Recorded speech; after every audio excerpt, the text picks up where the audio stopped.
PBA Season 49, pinarangalan ang mga players na nag-step up sa liga kabilang na si SMB Center, the Kraken Junmar Fajardo na nakatanggap ng MVP Award.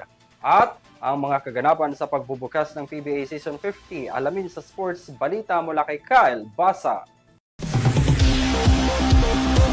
Bilang golden season ng Philippine Basketball Association o tinatawag nating PBA, naging all-out ang asosasyon sa pagdiwang ng 50 taong kadakilaan nito.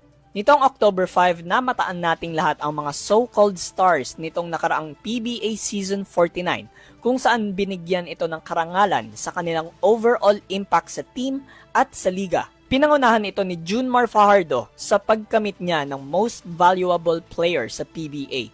Ang pagiging dominante nito sa opensa at depensa ay nabigyan at nakitaan ng halaga ng komite.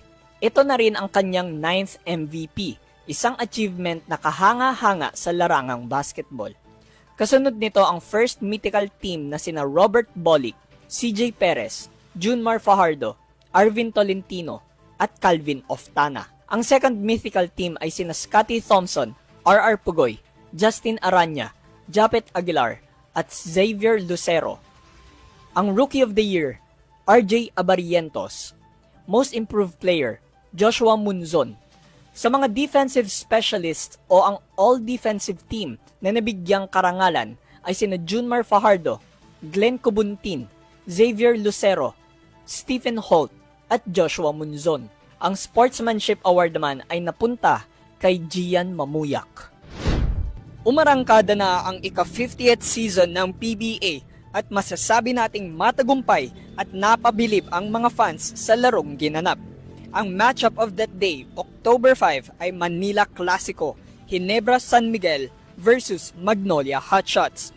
Ito ang unang laro ni L.A. Tenorio bilang head coach ng Magnolia. Pinangunahan ni Xavier Lucero ang opensa ng Magnolia. Kasabay din niya si Javi Gomez de Leaño at Jerome Lastimosa. Nagtala si Lucero ng 17 points, De Leaño 14 points at Lastimosa 14 points din. Ang debut game ni Tenorio bilang coach ay naging matamis sapagkat tinalo ng Hotshots ang Ginebra sa scores na 80-73.